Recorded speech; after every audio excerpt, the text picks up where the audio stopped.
Welcome back to YouTube channel ಗುಣ ಸಂಗತಿಗೆ. ಯಾರೆಲ್ಲ ವೀಡಿಯೋಸ್ಗಳನ್ನ ನೋಡ್ತಾ ಇದ್ದೀರಾ ಆದಷ್ಟು ಬೇಗ ನಮ್ಮ ಚಾನಲ್ನ ತಪ್ಪದೆ ಸಬ್ಸ್ಕ್ರೈಬ್ ಮಾಡಿ, ಲೈಕ್ ಮಾಡಿ, ಶೇರ್ ಮಾಡಿ, ಕಮೆಂಟ್ ಮಾಡಿ ಹಾಗೂ ವಿಡಿಯೋನ ಪೂರ್ತಿಯಾಗಿ ನೋಡಿ ಅಂತ ಹೇಳ್ತಾ ಇದ್ದೀನಿ.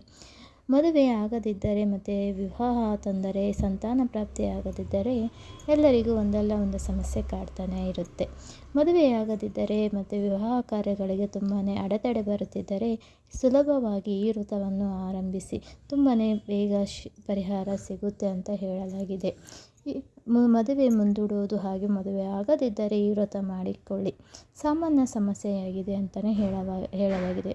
ಕುಜದೋಷ ಅಥವಾ ಕುಟುಂಬದಂತಹ ಕಾರಣಗಳಿಗೆ ವಿವಾಹ ಆಗದಿದ್ದರೆ ಹಾಗೂ ಮುಂದೂಡುತ್ತಾ ಹೋಗುತ್ತಿದ್ದರೆ ಈ ವ್ರತ ಮಾಡಿದರೆ ಶೀಘ್ರ ಪರಿಹಾರ ಸಿಗುತ್ತೆ. ಇಂತಹ ಸಮಸ್ಯೆಗಳಿಗೆ ಧಾರ್ಮಿಕ ಮತ್ತು ಆಧ್ಯಾತ್ಮಿಕ ಪರಿಹಾರಗಳಲ್ಲಿ ವೈಭವ ಲಕ್ಷ್ಮಿ ವ್ರತ ಮಾಡಿದರೆ ತುಂಬಾ ಉತ್ತಮ ಫಲಿತಾಂಶ ದೊರಕುತ್ತೆ ಅಂತ ಹೇಳಲಾಗಿದೆ. ಶ್ರದ್ಧೆ ಭಕ್ತಿಯಿಂದ ವೈಭವ ಲಕ್ಷ್ಮಿ ವ್ರತ ಮಾಡಿದರೆ ನಿಮಗೆ ಮದುವೆ ವಿಳಂಬ ಹಾಗೂ ಮದುವೆಯಲ್ಲಿ ಇರುವ ಅಡೆತಡೆ ಹಾಗೂ ಸಂತಾನ ಪ್ರಾಪ್ತಿ ಆಗುತ್ತೆ ಅಂತ ಹೇಳಲಾಗುತ್ತದೆ.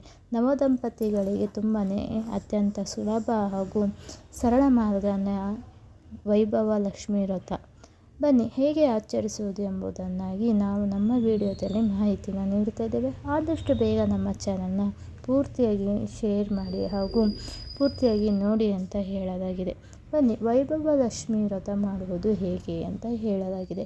ಮೊದಲನಾಗಿ ಮನೆಯೆಲ್ಲ ಸ್ವಚ್ಛತೆಯನ್ನು ಇಟ್ಟುಕೊಳ್ಳಿ ಮತ್ತು ದೇವರ ಮನೆ ಸ್ವಚ್ಛವಾಗಿ ಇಟ್ಟುಕೊಂಡು ವೈಭವ ಲಕ್ಷ್ಮಿ ವ್ರತವು ಕನ್ಯೆಯರು, ಮದುವೆಯಾದವರು ಮತ್ತು ನವದಂಪತಿಗಳು ಆಚರಿಸಬಹುದು.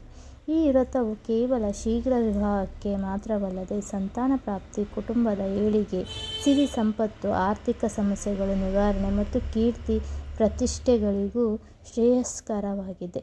ಇದನ್ನು ಮನೆಯಲ್ಲಿ ಸರಳ ವಿಧಿವಿಧಾನಗಳೊಂದಿಗೆ ಆಚರಿಸಬಹುದು. ಶುಕ್ರವಾರದಂದು ಶುಭ್ರತೆಯಾಗಿ ಬಟ್ಟೆಯನ್ನು ಧರಿಸಿ ಶುದ್ಧವಾದ ಮನಸ್ಸಿನಿಂದ ಮಾಡಿದರೆ ತುಂಬಾ ಉತ್ತಮ ಅಂತ ಹೇಳಲಾಗಿದೆ. ಆಚರಿಸಬಹುದು. ಪ್ರತಿ ಶುಕ್ರವಾರ ನೀವು ಮನೆಯ ಶುದ್ಧ ಮಾಡಿ ಕೆಂಪು ವಸ್ತ್ರದ ಮೇಲೆ ಲಕ್ಷ್ಮೀ ದೇವಿಯ ವಿಗ್ರಹ ಅಥವಾ ಫೋಟೋವನ್ನು ಪ್ರತಿಷ್ಠಾಪಿಸಿ ಪೂಜಿಸುವುದು ಮುಖ್ಯ. ಶ್ರದ್ಧೆಯಿಂದ 5 ಅಥವಾ 7 ಶುಕ್ರವಾರ ಕಾಲ ಈ ವ್ರತವನ್ನು ಆಚರಿಸುವುದು ಅವರ ಇಷ್ಟಾರ್ಥಗಳು ಈಡೇರುತ್ತೆ ಅಂತ ಹೇಳಲಾಗಿದೆ.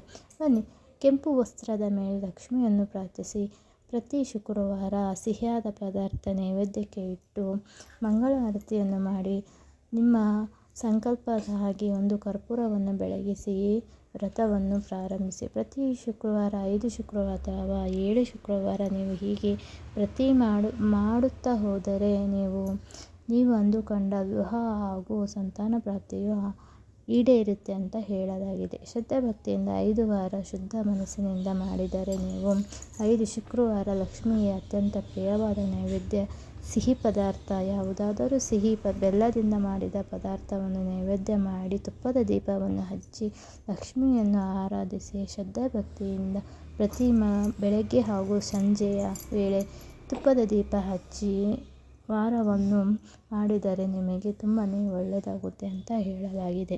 ಪ್ರತಿ ಶುಕ್ರವಾರ ವೈಭವ ಲಕ್ಷ್ಮಿಯ ವ್ರತ ಮಾಡುವುದು ಈ ಸುಲಭವಾದ ಮಾರ್ಗವೇ.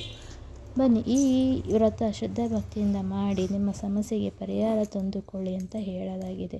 ಬನ್ನಿ ಈ ನಮ್ಮ ಚಿಕ್ಕ ಮಾಹಿತಿ ನಿಮಗೆ ಇಷ್ಟವಾಗಿದ್ದರೆ ನಮ್ಮ ಚಾನಲ್ನ ತಪ್ಪದೆ ಲೈಕ್ ಮಾಡಿ, ಶೇರ್ ಮಾಡಿ, ಕಮೆಂಟ್ ಮಾಡಿ, ಆದಷ್ಟು ಬೇಗ ವಿಡಿಯೋನ ಪೂರ್ತಿಯಾಗಿ ನೋಡಿ ಸಪೋರ್ಟ್ ಮಾಡಿ ಅಂತ ಹೇಳ್ತೀನಿ.